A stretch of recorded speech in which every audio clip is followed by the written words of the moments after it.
Amigos, un día más nos encontramos con vosotros.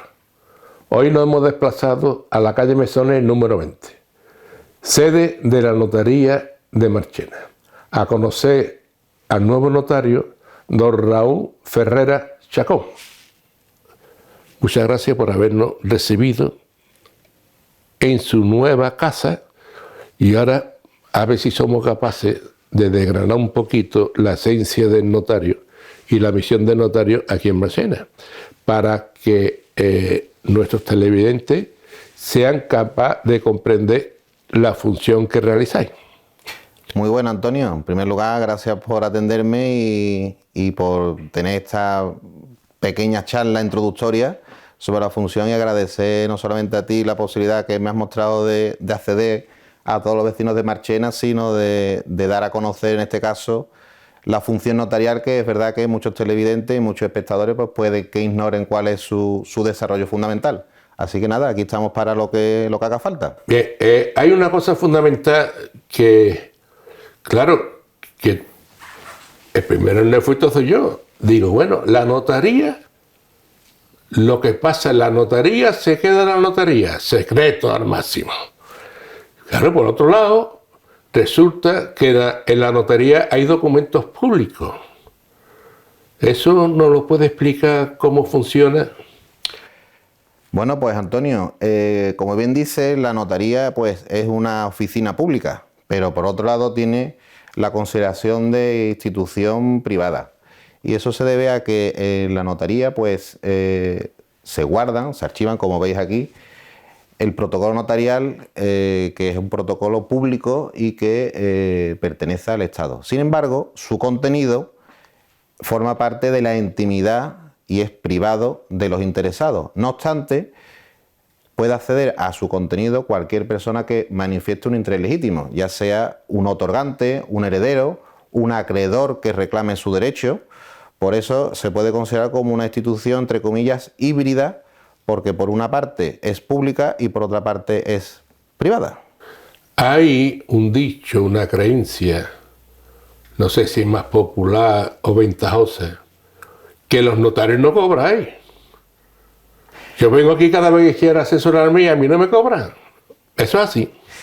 Bueno, vamos a ver, los notarios son funcionarios públicos que en este caso pues su retribución no está determinada por el Estado en base al presupuesto general del Estado, sino que se remunera en función de un arancel que es público, determinado por el gobierno, y en función de los documentos que se autoricen, el notario pues cobra ese importe, ¿no? Ese arancel, ese derecho que está fijado por el gobierno, que ningún notario tiene posibilidad de modificarlo.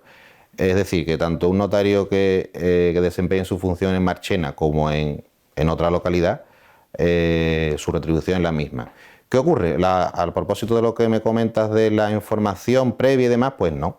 En principio, pues la labor de asesoramiento que conlleva el notario no es remunerable, evidentemente.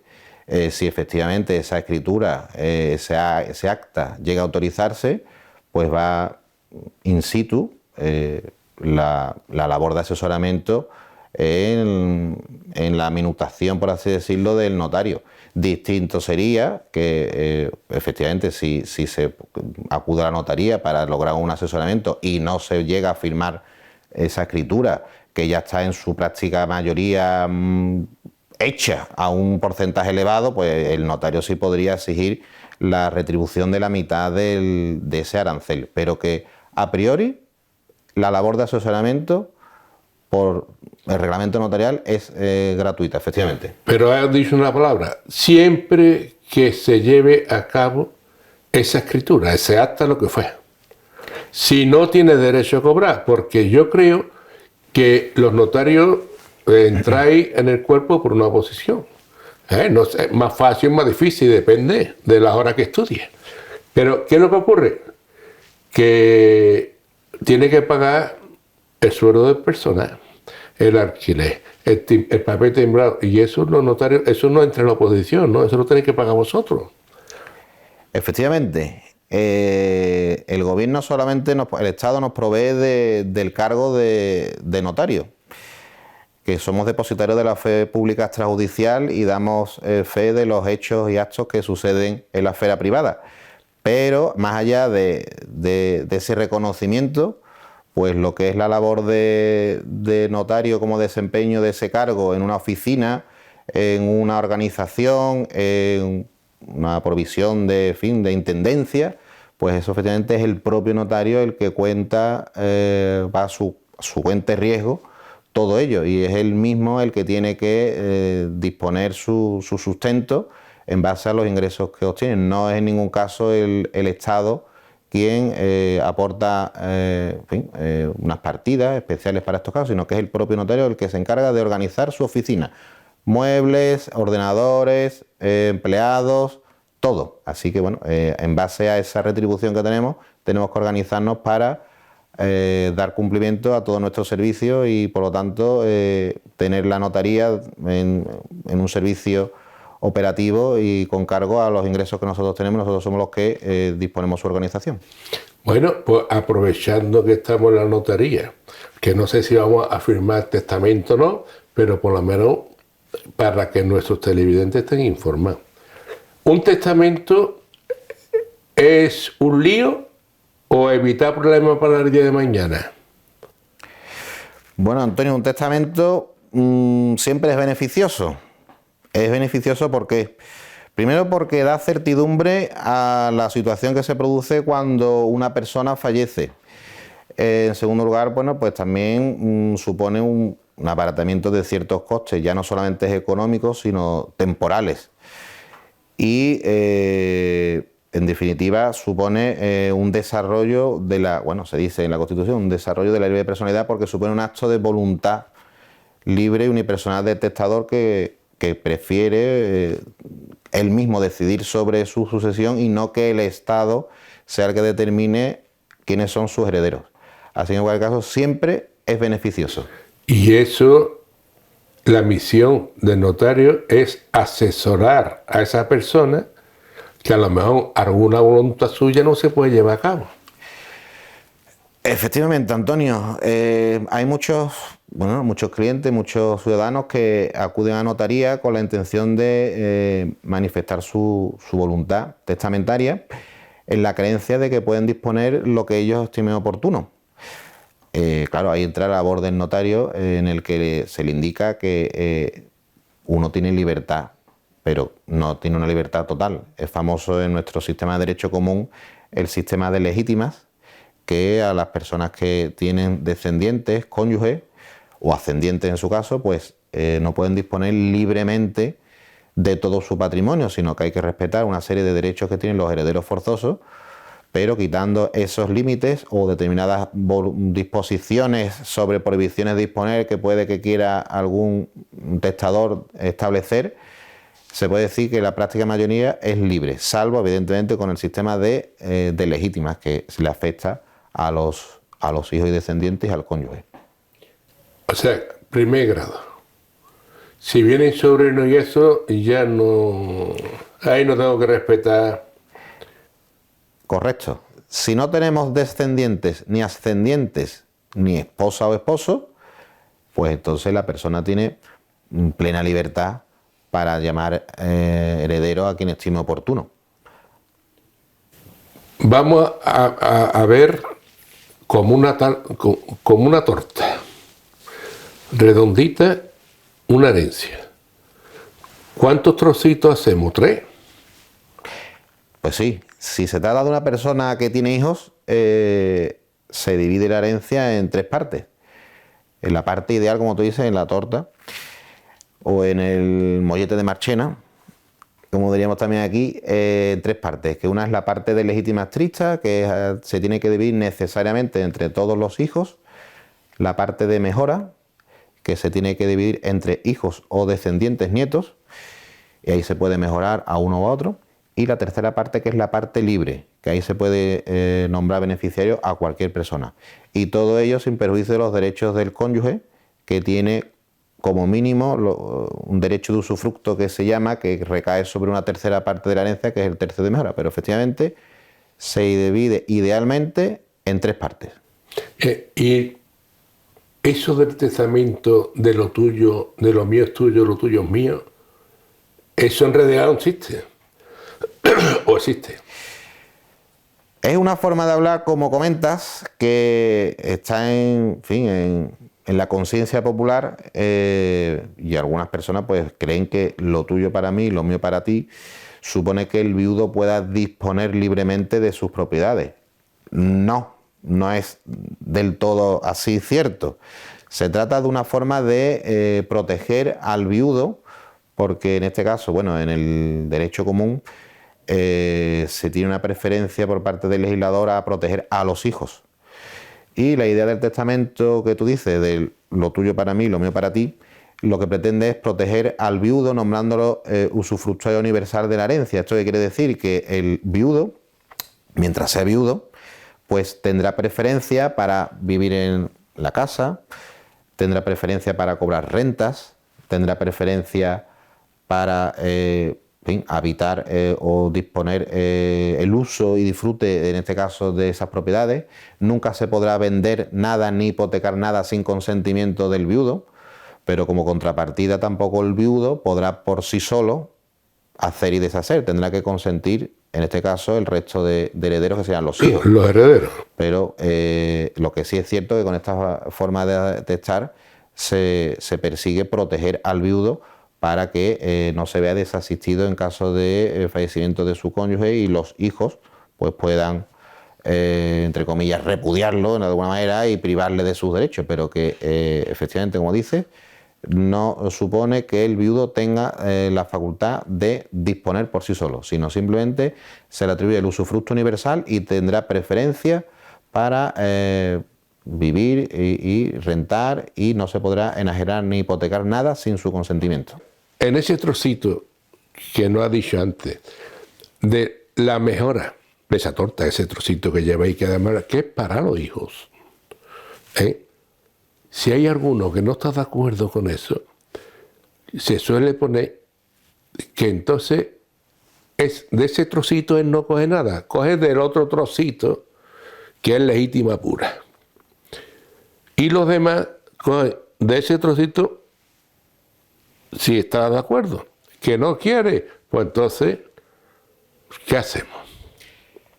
Pues Antonio, sí, también veo que estás informado al respecto y te confirmo que tienes razón. Efectivamente, cuando los cónyuges se nombran el uno al otro usufructuario universal, pues siempre se indica la cláusula de que si algún hijo no estuviese de acuerdo con esa disposición, pues puede ya en vida del viudo reclamar su legítima extrista. Y entonces el hijo díscolo, por así decirlo, o disconforme, que no quisiese respetar la voluntad de su padre o de su madre, pues puede no acatarla, pero en ese caso, como contrapartida, recibirá lo mínimo que por ley le corresponda, que sería de ese trocito, de esa tercera parte, recibirá su parte de legítima extrista. Y el resto de la herencia, pues acrecerá a los hijos que sí estaban conformes, y por lo tanto estos hijos se verán mejorados y recibirán más porción en la herencia que el hijo que ha solicitado en vida del viudo su parte de herencia. Bien, vamos, no sé, como estamos ya en primavera, vamos a dar un toquecito a otro lado, porque si no, para un poquito de descanso. Si yo tengo que venir a que me lean el testamento, eso es plan americano, eso aquí no se da. La apertura de un testamento yo no lo he visto nunca. Eso de película, ¿no? Como bien dices, se trata de una manera popular de creencia, en este caso, que no es propia del derecho latino, derecho continental europeo, sino que es propia del derecho anglosajón y por tanto se ven muchas películas americanas. Estamos hablando antes del testamento como un acto de la persona en vida que realiza de forma unilateral, libre y voluntariamente, y ahora estamos pasando al momento en que se produce la apertura de la sucesión, que es tras el fallecimiento.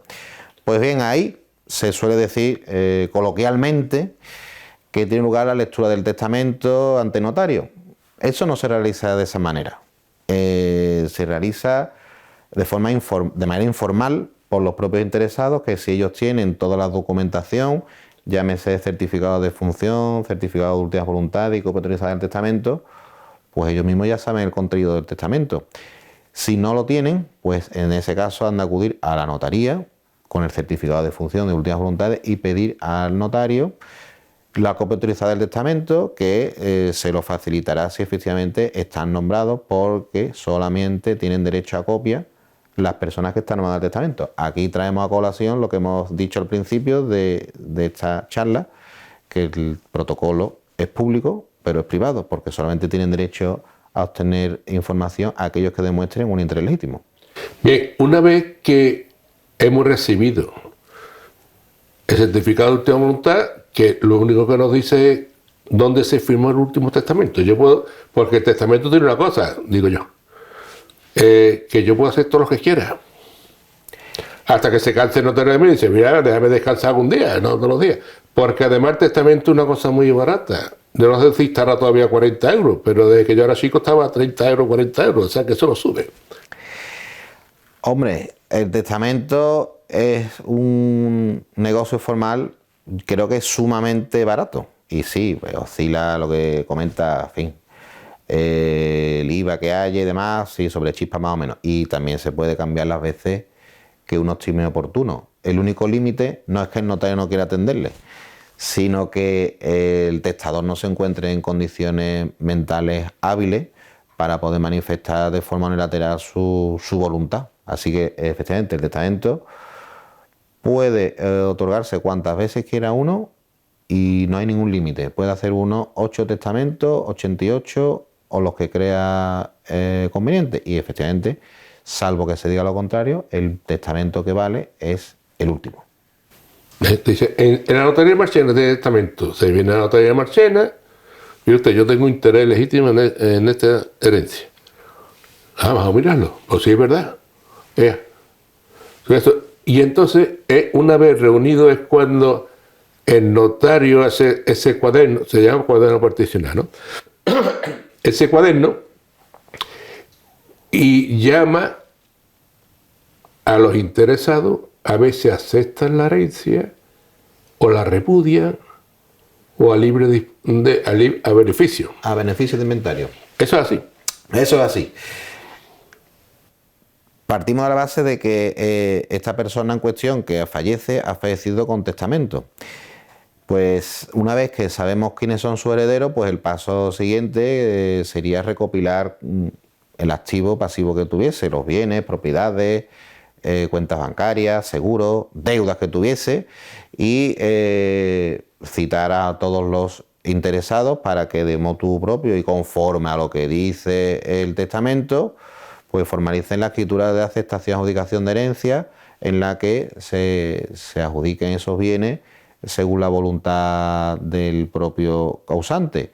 Puede ocurrir que alguno de los beneficiados, nombrados herederos, estime oportuno no aceptar porque haya deudas. Evidentemente, si hay deudas, pues que sepan todos los televidentes que cuando uno acepta una herencia, lo acepta con todo lo bueno y con todo lo malo. Y no es infrecuente que pueda haber deudas. Entonces, tiene que sopesar esa persona si le interesa aceptar o repudiar.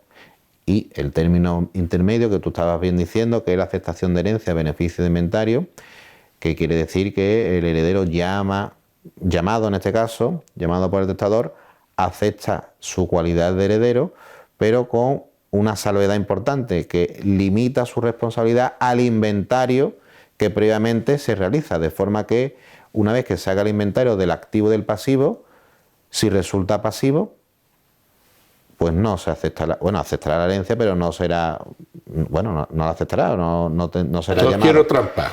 Y si resulta activo, pues este señor solamente va a recibir el activo. Si en el futuro apareciese algún bien, pues este señor tiene la garantía de que solamente va a responder con su activo, con el activo que recibe, no va a responder con los bienes propios, que es lo que ocurre cuando uno acepta la herencia pura y simplemente, en el que acepta todo el activo y el pasivo de la herencia y responde el heredero con los bienes de la herencia y con sus bienes propios.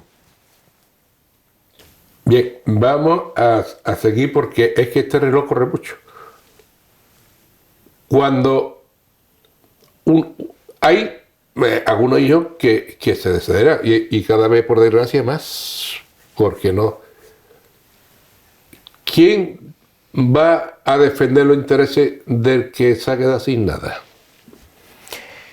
La desheredación es una institución que no se suele usar porque no es una institución agradable.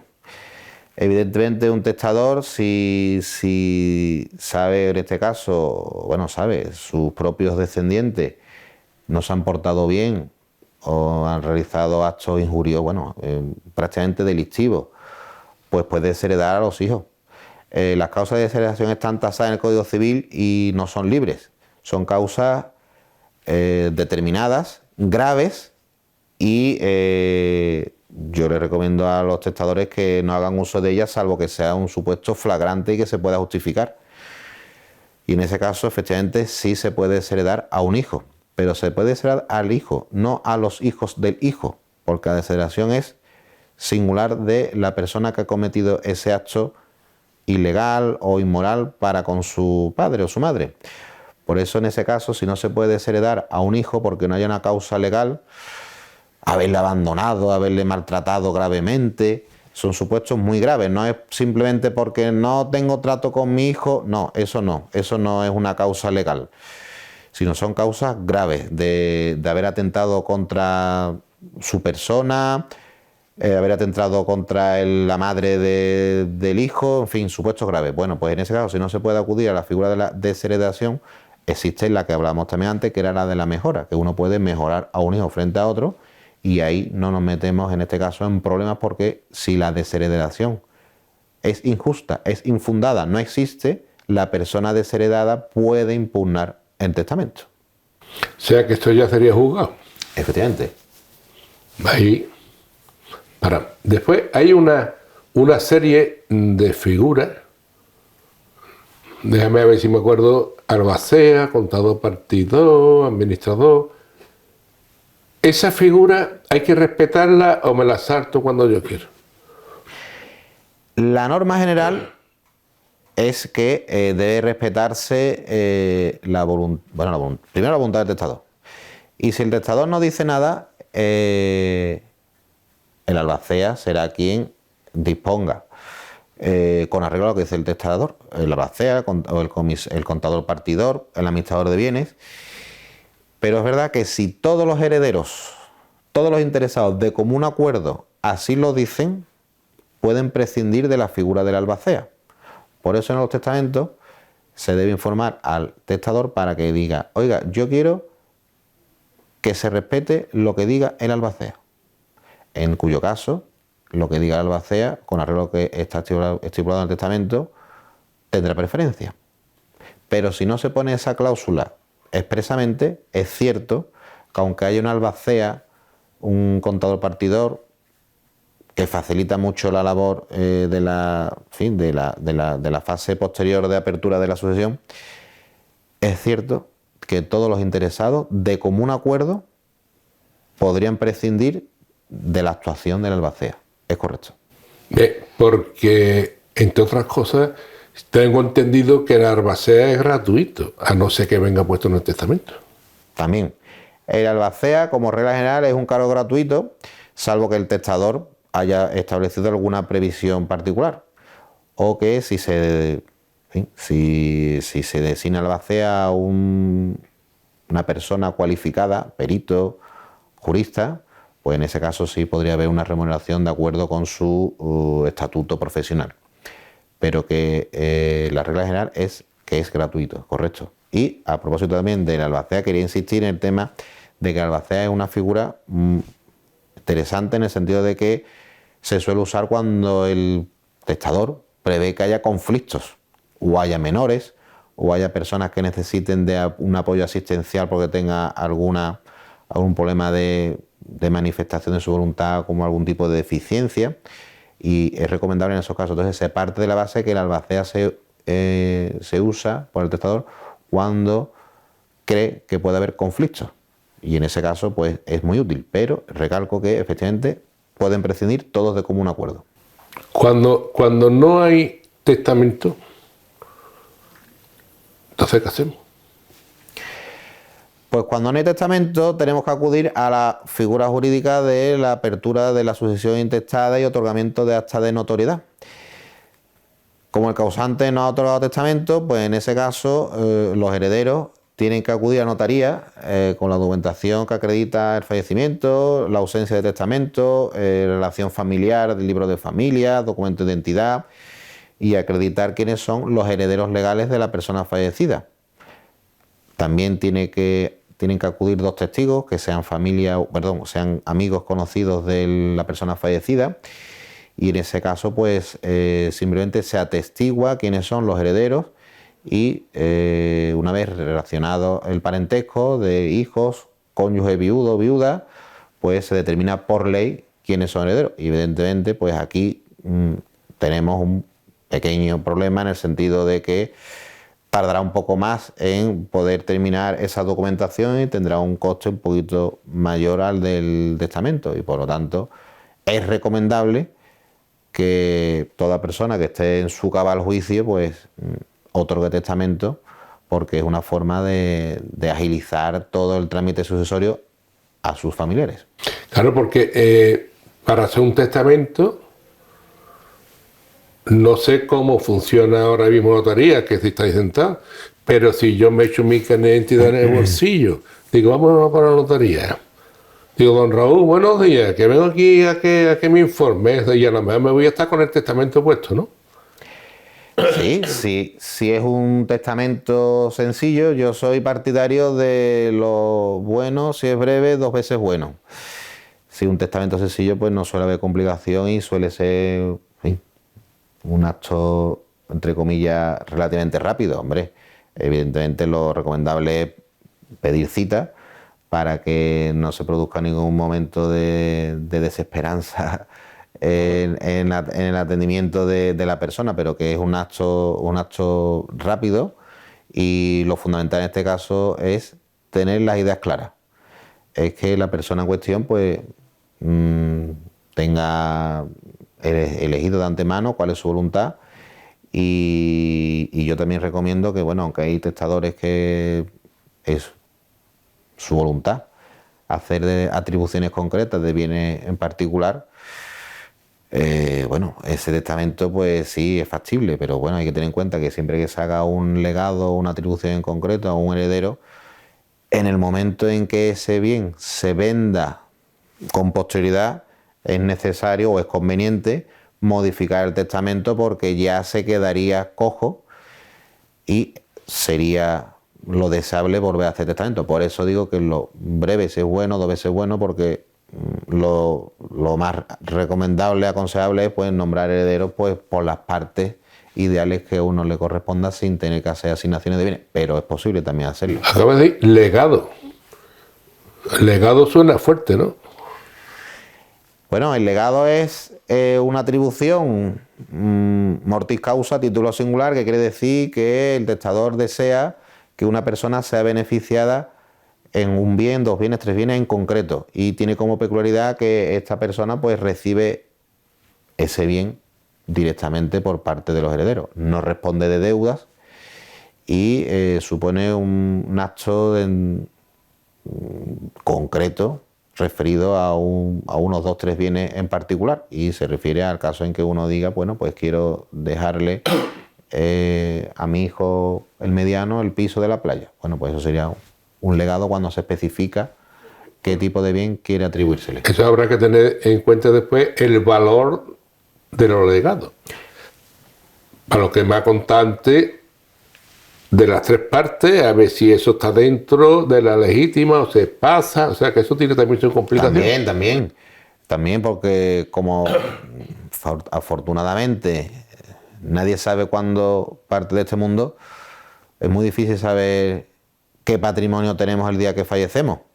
Entonces, hacer legados de bienes, bueno, pues por un lado facilita la labor posterior a la hora de abrir la herencia, porque sabemos qué bienes quiere cada uno, qué bienes quiere el testador, que se adjudique cada uno de los herederos, pero por otro lado tiene el peligro de que, como no sabemos qué patrimonio hay, puede ser que ese legado exceda o no de los derechos que legalmente le corresponden a cada uno de ellos. Entonces podrá haber compensaciones en metálico, es decir, que no es automático el hecho de que el padre o la madre haga un legado de la casa a un hijo y sea para esa persona la casa. Puede ser que ocurrido el momento del fallecimiento no haya más patrimonio y este hijo, aunque reciba ese legado, tenga que abonar con su propio dinero al resto de hermanos porque excede de su parte de la tarta. La sobra.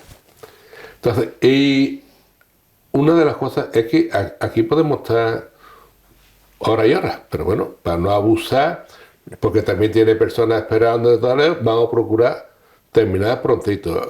Álvaro, ¿vamos bien de tiempo? Bien. Entonces, aquí lo llamo autocontrolado. Cuando hay una cosa que creo que es separación de bienes, aquí lo normal es bienes gananciales, pero también es, ahora ya muy habitual, separación de bienes. Entonces, yo, si hago un testamento, también puedo dejar a mi mujer con su fruto, aunque yo tenga hecho separaciones, y como ha dicho, lo breve, y de heredero a los hijos o hijas que tenga durante mi vida. Porque tampoco decir a Pepe y a Manuel, ¿no? Y si después viene Enrique, ¿qué hacemos con Enrique? También es habitual nombrar herederos, bueno, pues a los herederos que ya vivan, o una cláusula también de estilo, hacer constar a los herederos, los nombra, los nomina e indicar en su caso a aquellos que tuviesen los sucesivos. ¿Cómo se acredita? Bueno, pues se acredita con el libro de familia. Si hay un hijo no nombrado, pues con posterioridad, si en el testamento se ha dicho nombre heredero a Antonio, Juan y Luis y aquellos hijos que los sucesivos tenga, pues los que vengan después, pues con el libro de familia se acredita y no habría ningún problema. No hay ningún problema. Ninguno. Y además, lo he dicho antes, que un testamento vale 40 euros. Arriba o abajo. No quiero ponerle precio porque ahí no, después no va a decir, fíjate, dieron 40 y me ha cobrado 42. Bueno, no pasa nada. Porque esto de los impuestos lo tenéis que pagar también a los notarios, ¿no? Los notarios también pagan impuestos. Hombre, claro. Claro.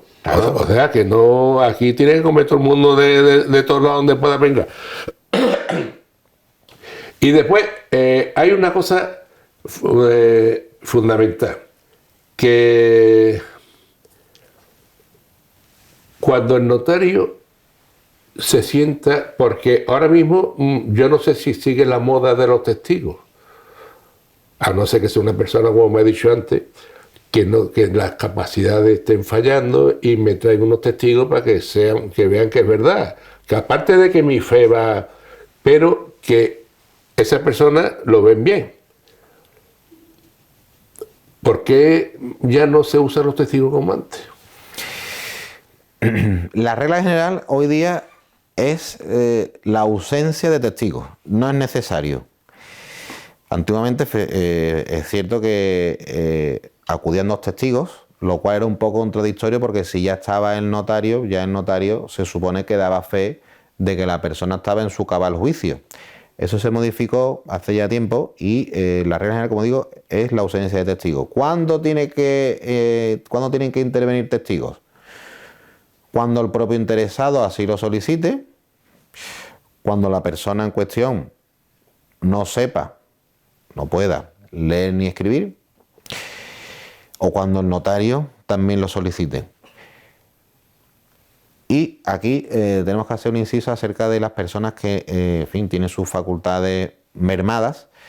Evidentemente, si esta persona ya no se encuentra con facultades óptimas, ya no puede otorgar testamento, aunque acudan testigos. Otra cosa es que se trate de una persona que tenga alguna dificultad para expresarse, como puede ser una persona que tenga una deficiencia auditiva, que sea sordo, sordomudo y se exprese por lengua de signos. Sí, mire usted, puede hacer testamento porque está en su cabal juicio. O una persona que tenga un impedimento para escribir, también puede hacer testamento. Y según el caso haría falta o no testigos si no puede firmar. Pero la regla general, una persona que tenga algún tipo de deficiencia física no es óbice para que pueda hacer testamento. Y la deficiencia intelectual, pues depende de qué grado, ya quedaría ahí a criterio del notario comprender si está en su cabal juicio para otorgar o no testamento. Por eso es muy recomendable que las personas no esperen a último momento. Hoy, por ley de vida, cada vez vivimos más años, y algunos con mejor calidad y otros con peor calidad de vida. Hay muchas enfermedades, como bien sabe, de demencia, de Alzheimer, de pérdida de capacidad cognitiva. ¿Y qué ocurre? Que desgraciadamente, pues cuando acuden a notaría, ya no ellos, sino los familiares, pues ya van tarde. Entonces yo desde aquí quería hacer un llamamiento para intentar evitar esa situación, porque el testamento es un acto sencillo, barato como dice, importante y eliminador de muchos problemas. Y en este caso pues ocurre que la persona en cuestión, cuando ya no está, aunque esté presente, ya no está con nosotros. Tiene cariño, tiene sentimiento, pero no puede expresarse. Y en ese caso, ni con testigos podría otorgar testamento. Pero este año podemos llegar en la vida actual o mañana a los 150 años. Vale, muy bien. Pero no quiere decir que coja el billete de ida para no volver a los 30. Yo creo que eso no cuesta ningún trabajo, tener un papelito guardado en tu casa, y si no están aquí los archivos, en los protocolos, y lo tengo hecho, estoy tranquilo. Estoy tranquilo porque, por eso decía yo al principio, que es adelantarme al problema. Porque hoy en día nos montamos en un parapente, nos montamos en esto, y lo mismo que en vez de bajar podemos subir. O sea, que no es malo tener esto preparado. Y otra cosa que yo creo que es que, claro, antiguamente era, vamos a anotar el testamento, y dice, ya están aquí los curas con el pacha. No. Lo que pasa es que era otro... La mentalidad. Que hacer un testamento no quiere decir que pase nada. Ni yo soy mejor ni peor. Pero yo me casé en el 80 y en el 80 se dio mi testamento. Aquí está. Nicolás Chacón Llorente. Testamento. Y comentando, tú eres muy joven, digo, ¿para qué vamos a perder tiempo? Y después fue muy amigo suyo, estuvimos. Pero lo que ocurre, que es que yo creo que todavía hay un poquito de miedo venir a la notaría. No es que en la notaría sean malos, es que el miedo está en ir a lo desconocido.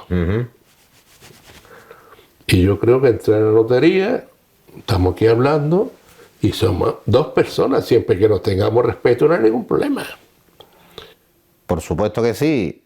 Acudir a la notaría, bueno, pues primero es un derecho que tenemos todos los ciudadanos, de ser asesorado por un funcionario que tiene, bueno, esa cualidad de servicio público, y que le va a asesorar y le va a prestar servicio, y en ningún momento debe suponer un acto de temor.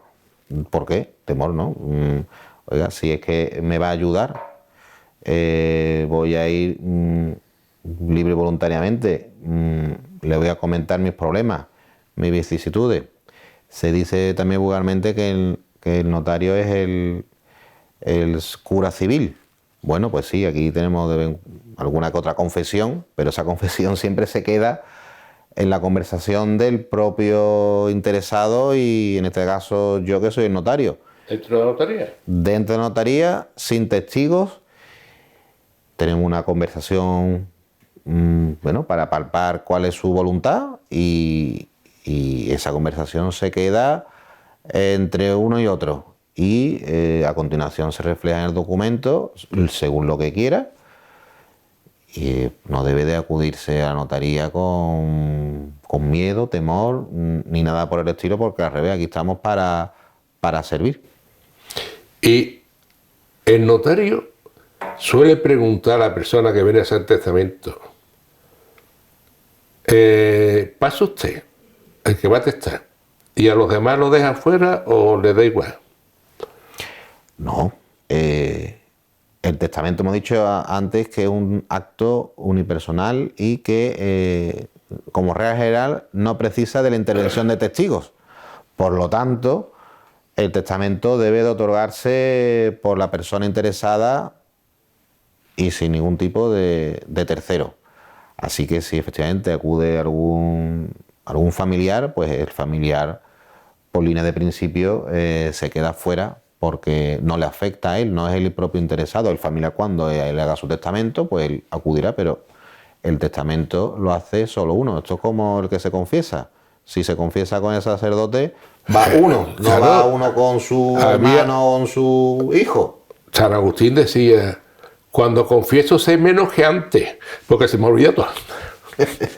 Y aquí pasa eso, porque muchas veces cuando vienen acompañados, está testando y está mirando a la persona. A ver, no, usted mira al notario, que el notario ni le va a decir lo que tiene que hacer y lo que no tiene que hacer. Le dirá, esto es ilegal, esto no es legal. Y ya está.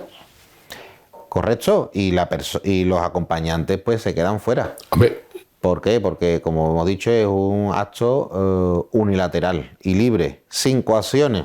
Y una coacción pues podría ser que estén presentes familiares. Por eso pues hay que decirle a los acompañantes que por favor esperen en la recepción, porque no es necesaria su intervención y la persona interesada debe estar sola con el notario. ¿y si viene el matrimonio? Bueno, si viene el matrimonio... Las preguntas tienen que ser cada vez más difíciles, si no, no es... Si viene el matrimonio, pues el testamento de cada uno es unipersonal.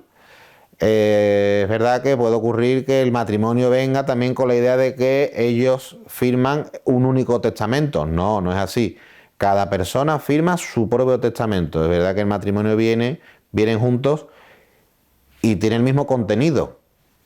Simplemente cambian los datos referentes al nacimiento de cada uno, el nombre de los padres, pero el resto es el mismo contenido. Y en ese caso acuden los dos, pero cada uno firma su propio testamento y no pueden estar tampoco presentes los hijos ni ninguna otra persona. Tiene su propio protocolo. Correcto. Si no digo más, ¿no? Efectivamente, Antonio. Entonces, los hijos se quedan fuera, por supuesto. A lo mejor estarán los dos juntos, porque lo acaba de decir muy bien, y además muy bien apreciado. Más o menos van a decir lo mismo, pero cada uno se lleva su protocolo y cada uno firma. Es que no, es que voy a firmar. No, tú firmas tuyo y tu mujer firma tuyo. Y eso queda muy claro. Aquí podemos estar. Álvaro, ¿me queda tiempo? Ya me está diciendo que me vaya, espera un momento que lo tengo ahora entretenido. No es. ¿Alguna cosa más que quiera así para no estar todo el día aquí y quitarte clientes? ¿Qué es lo que aconseja a los futuros visitantes de esta casa? Bueno, pues primero agradecer al pueblo de Marchena el recibimiento que me está ofreciendo, ¿no? Llevamos poco tiempo desempeñando la función de notario aquí en Marchena, prácticamente desde el mes de febrero. Y yo lo que les invito es que si precisan de algún asesoramiento, de algún apoyo legal, pues evidentemente están todos los profesionales jurídicos, abogados, asesores fiscales, todo tipo de juristas.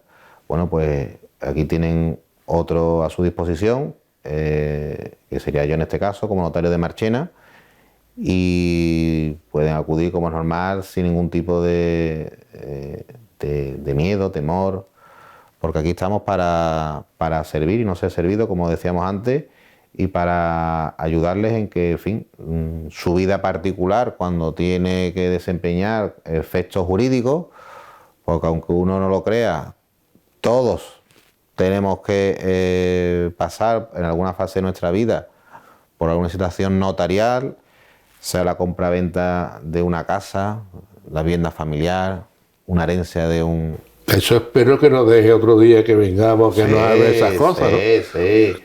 Una herencia, un poder preventivo, que también te lo comento habida cuenta de lo dicho acerca de las personas que tienen ya deficiencia es muy conveniente para evitar situaciones delicadas, que es una materia que está en boga, separaciones de bienes, en fin, muchos actos que parece que no, pero que al final, tarde o temprano, la práctica mayoría de los ciudadanos pues tienen que pasar por notaría por darle seguridad jurídica a sus relaciones y tener una certeza de que su voluntad se recoge en un instrumento público que despliega efectos frente a todo y una garantía de libertad por parte del ciudadano. Ahora hay más miedo venir a la notaría a hacer el examen para un préstamo hipotecario.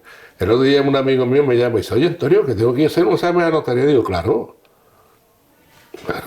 pero estudiatela, que ese examen es más difícil. Y después llega aquí y dice, ese examen es tan difícil. No, pero es que, ¿por qué? Y no se dan cuenta que el notario lo que hace es de abogado, defensor. Bueno, A ver si se han enterado de lo que van a firmar. Que no, esa es la misión de este examen, ¿no? bueno, exactamente no sería de abogado defensor, sería de funcionario imparcial. Efectivamente. Imparcial, que no está de parte ni de la entidad prestamista ni del banco, particular. ni nada, sino, mira, a usted le van a cobrar un 2%. ¿Está usted de acuerdo? ¿Se ha enterado? Sí. Vamos por la siguiente pregunta. ¿Qué eso es? Bueno, nos van a reñir en la tele, porque dicen que aquí hay que hablar yo, pero la tele también habla mucho cuando quieren ellos. ¿Me puede decir cuál es el horario de la notaría?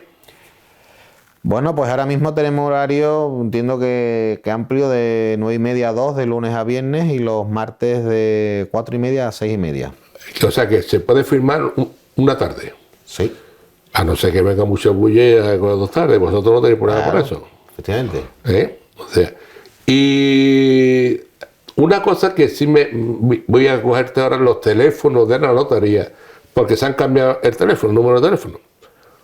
Correcto. Hemos tenido que cambiar el número de teléfono. No, pero nuestro amigo Álvaro nos va a poner ahí una pantallita, teléfono de la notaría, para que no tengan problemas en llamar y en todo. Y entonces, primero, muchísimas gracias por habernos atendido y haber perdido este tiempo aquí para explicarnos. Y yo espero que en el futuro tenemos un montón de cosas que ver, porque aquí en notaría hay muchas cosas que ver. Y además, una cosa que eso sabe todo el mundo, que esta es la notaría de Araal, Parada y Marchena, cabeza de partido, ¿no es? Aquí es donde están todos los protocolos. Sí. Bueno, sí, ¿no? Sí, hasta los 25 años está... correcto. En Marchena, Araal y Parada, pues hay una notaría, evidentemente, cada municipio. Con la peculiaridad de que Marchena es cabeza de partido, aparte del tema judicial, pues el tema notarial, está el archivo del distrito y los protocolos de más de 25 años de los 3 municipios, pues sí están en la sede de aquí de Marchena. Y además lo tenemos bien conservado. Efectivamente, está en el archivo. Eso puedo yo dar fe que está muy bien conservado. Sí. Eso. Y es que te empiezan a pensar, ¿y si yo quiero investigar un poco? ¿Hay permiso para eso? Bueno, vamos a ver, esos serían asuntos relacionados con el protocolo histórico. Sí. Habría que demostrar un interés investigador, científico, y en ese caso, en función del interés legítimo, por eso no puede acudir cualquier persona, pues, según las circunstancias, pues podría tener acceso con un control riguroso y meticuloso, ¿no? Porque, en fin, son documentos delicados, históricos de 1700, 1600, los más antiguos, y sí, se podría tener acceso por parte de estas personas que desempeñasen esa función. Aquí hay muchas que no conocen, porque aquí tenemos un archivo fabuloso, y lo que hace falta no se lo llevan a Sevilla. En Sevilla tienen bastante ya, aunque se nos deja aquí y ya está. Bueno, pues amigos, gracias por habernos acompañado este ratito, y don Raúl, que le vaya muy bien, que tenga mucho éxito aquí. Por lo menos me ha demostrado que es una persona joven, que se ha estudiado muy bien los temas, y está preparado. Y eso, vamos, que es una persona joven, se ve Lo que pasa es que todavía se tiene que acomodar a Andalucía. Que eres andaluz, cuidado. De Sevilla, ¿no? Sevilla, sí, sí. Eso es. Lo que pasa es que se lleva en Canarias un ratito. Tenerife, Correcto. unos cuantos años. Pero vamos, ya estamos aquí y aquí esperando recibir a los clientes, ¿vale? Muy bien, pues nada, Antonio, un Pues placer. muchas gracias. Muchas gracias por tu invitación a esta charla y encantado como siempre. Bueno, y a vosotros os emplazo para el próximo día.